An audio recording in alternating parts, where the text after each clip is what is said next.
Me llamo Elvira. Tengo 66 años y vivo en Valladolid desde que tenía 23. Perdí a mi marido hace más de una década, pero nunca me sentí sola del todo. Tenía a mi hija Marina, la luz de mis días. Sin embargo, desde que se casó con Sergio, algo entre nosotras se fue apagando. Él siempre ha sido correcto. Amable, incluso. Pero hay algo en su mirada que nunca me dejó confiar del todo. Tiene esa forma educada de hablar que esconde decisiones tomadas sin consultar. Como si ser parte de su familia fuera sinónimo de seguir su guión. Mamá, Sergio tiene una sorpresa para ti, me dijo Marina una mañana de domingo, cuando yo apenas terminaba mi café. Sergio apareció con un sobre blanco. Sonreía, pero sus ojos eran tan fríos como siempre. Es hora de que pienses en ti, dijo mientras me tendía el sobre. Te mereces un descanso. Te hemos conseguido una plaza en un centro de descanso en Galicia. Cerca del mar. Es precioso. Lo abrí con manos temblorosas. Había una carta impresa, con un logotipo dorado. Residencia Olas de Paz, ubicada en un rincón costero de Lugo. Pero, ¿tan pronto? Intenté preguntar, confundida. El tren sale mañana. Todo está arreglado, respondió él, cortante. Marina no me miraba. Solo acariciaba su taza con movimientos mecánicos. Esa noche casi no dormí. Miré mis fotos, mis plantas, el bordado a medio terminar.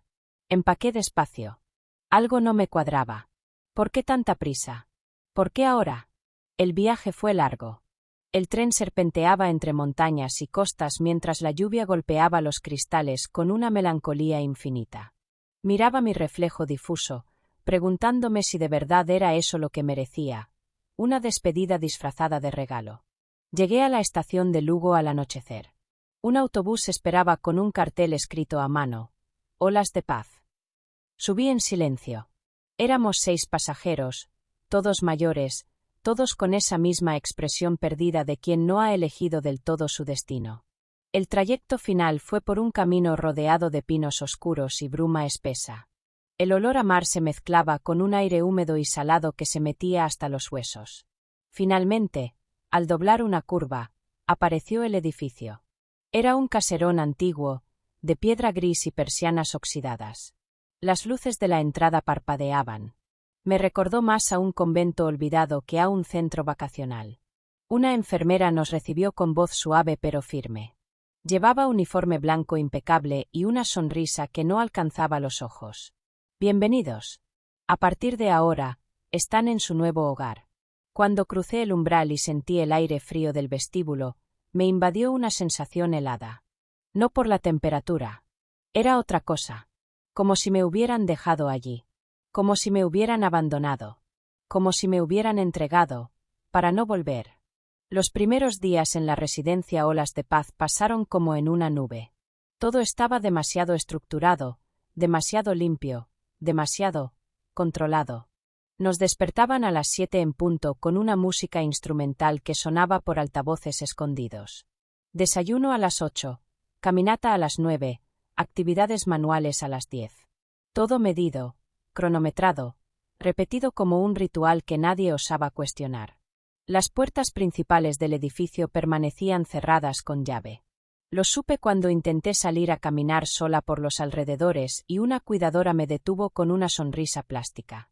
Las salidas deben ser autorizadas, señora Elvira. Por su seguridad. El tono era amable, pero la mirada, no. Empecé a notar otras cosas. Las cámaras en los pasillos.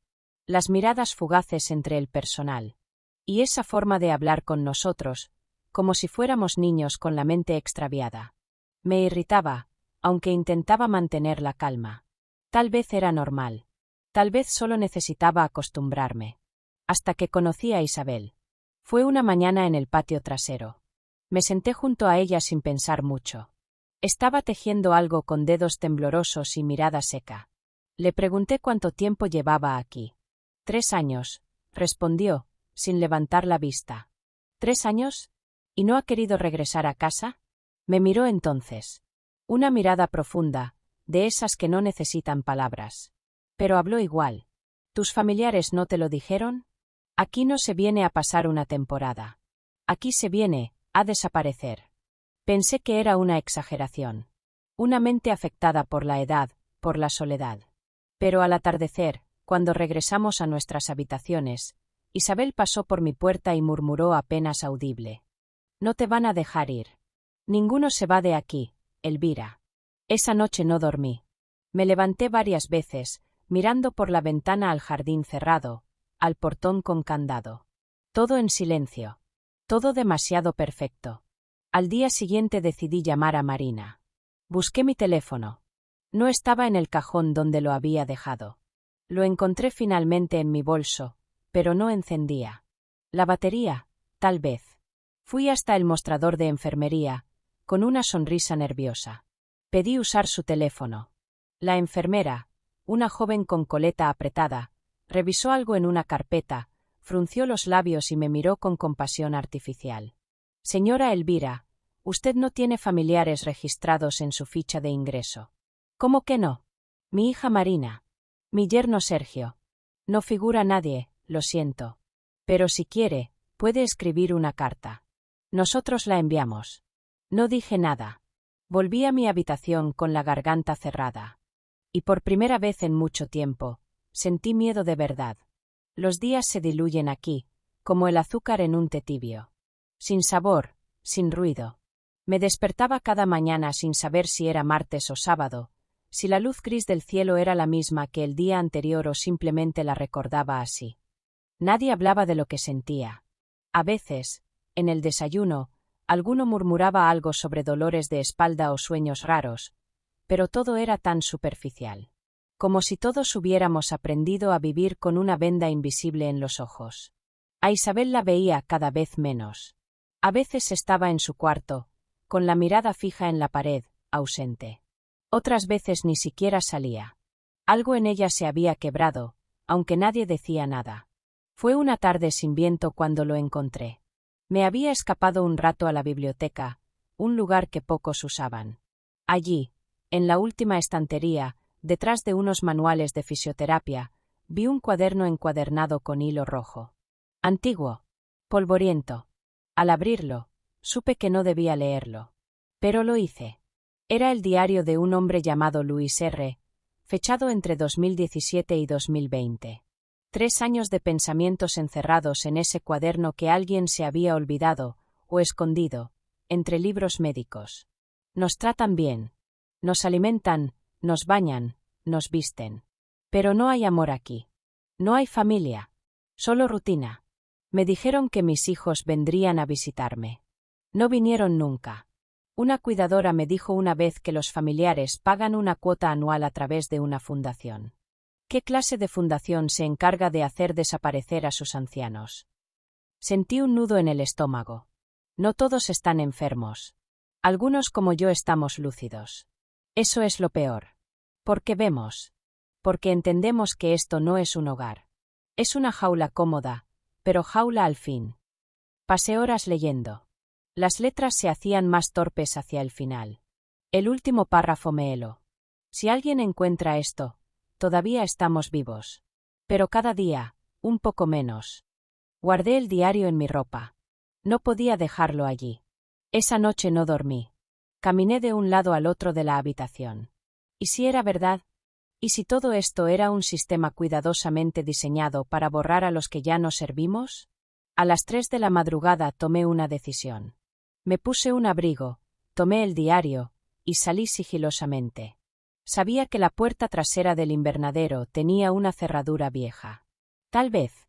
Llegué hasta los jardines, respirando fuerte. Me acerqué al portón. Estaba cerrado, pero no con llave automática, sino con un candado manual. Podía romperlo, encontrar algo, forzar. Señora Elvira. Me giré bruscamente. Un hombre alto con uniforme gris y linterna en mano me observaba sin sorpresa. Era uno de los guardias que rara vez se dejaban ver. Señora Elvira, repitió. Si vuelve a intentar esto, la trasladarán al nivel inferior. Su tono no era agresivo. No era amenazante. Era automático. Como si repitiera una frase 1000 veces dicha. Y supe, en ese instante, que lo decía en serio. Comencé a escribir cartas cuando me di cuenta de que nadie iba a sacarme de aquí. No podía confiar en el teléfono, no podía salir, y las cuidadoras siempre decían lo mismo. Siéntase tranquila, su familia sabe que está bien. Así que escribí una carta para Marina, explicándole que algo no iba bien, que no confiaba en la residencia, que necesitaba hablar con ella. Otra para mi nieta Claudia, contándole lo mucho que la extrañaba, lo rápido que debía estar creciendo.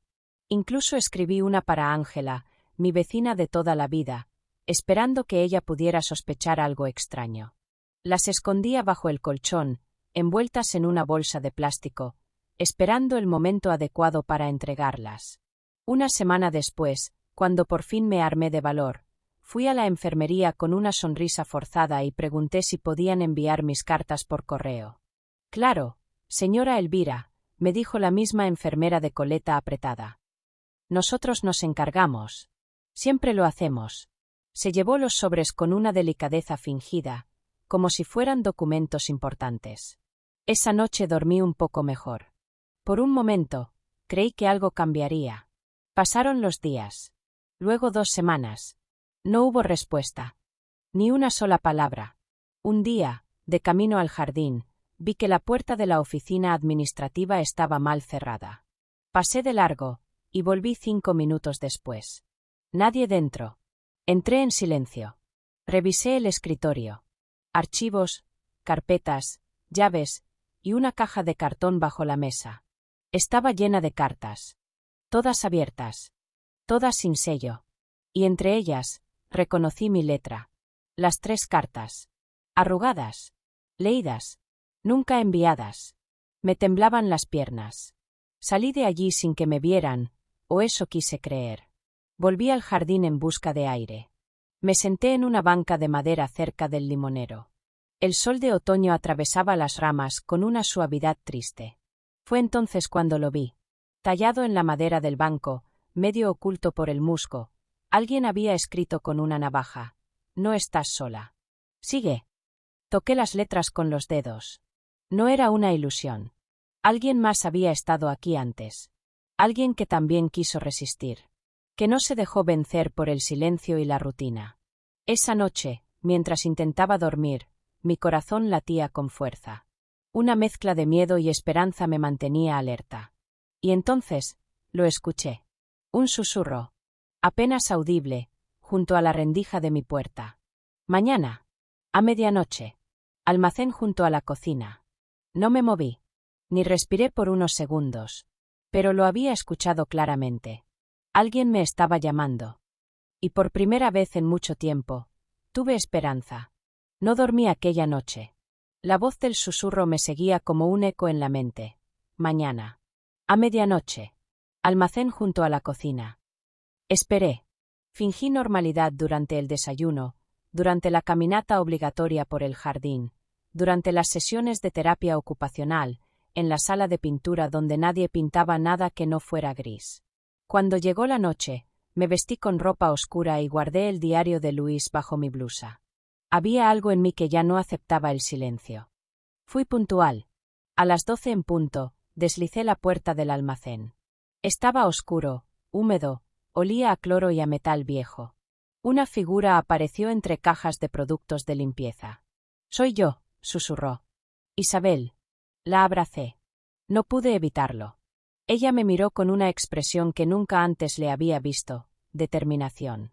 «Aquí, antes de ser residencia, hubo un convento. He estado investigando años», me dijo mientras sacaba un papel doblado en 4. Era un plano viejo, amarillento, con inscripciones en latín. Una antigua distribución del edificio, cuando aún pertenecía a la Orden de las Clarisas. La despensa comunica con el pasillo de servicio. Desde ahí, una puerta lleva al túnel que usaban las monjas para llegar a la capilla. La capilla está abandonada, fuera del recinto, del otro lado del bosque. Si cruzamos, podríamos salir. Mi corazón golpeaba las costillas como queriendo salir primero. Forzamos la puerta metálica que conectaba con el pasillo de servicio. Un crujido largo, como un suspiro viejo, nos dio paso. El aire era espeso. La linterna de Isabel apenas iluminaba los muros húmedos. El polvo volaba como ceniza. Caminamos en silencio, casi sin respirar. El túnel era estrecho, frío, con piedras irregulares en el suelo. Se notaba que nadie había pasado por allí en décadas. Ya podíamos oler la tierra mojada que llegaba desde la salida al bosque cuando lo escuchamos. Pasos. Lejanos, pero decididos. No teníamos mucho tiempo.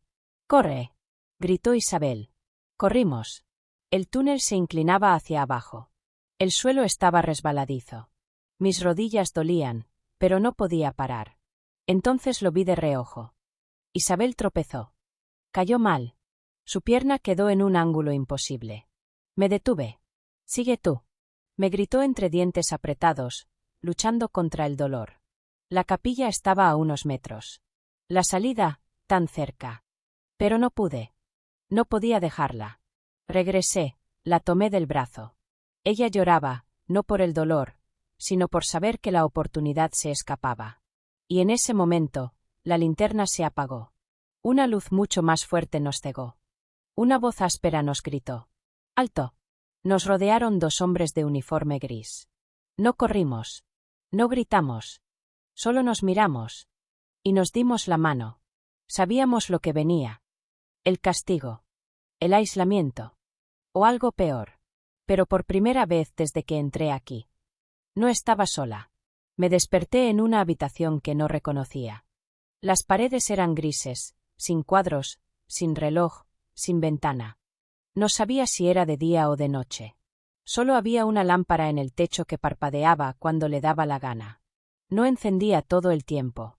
Y no se apagaba nunca del todo. Me habían separado. Un médico vino una vez. No me habló. Solo me miró, tomó notas, y se fue. Desde entonces, nadie más. Ni paseos, ni comidas en grupo, ni terapias. Solo una bandeja que aparecía por una rendija. Y silencio.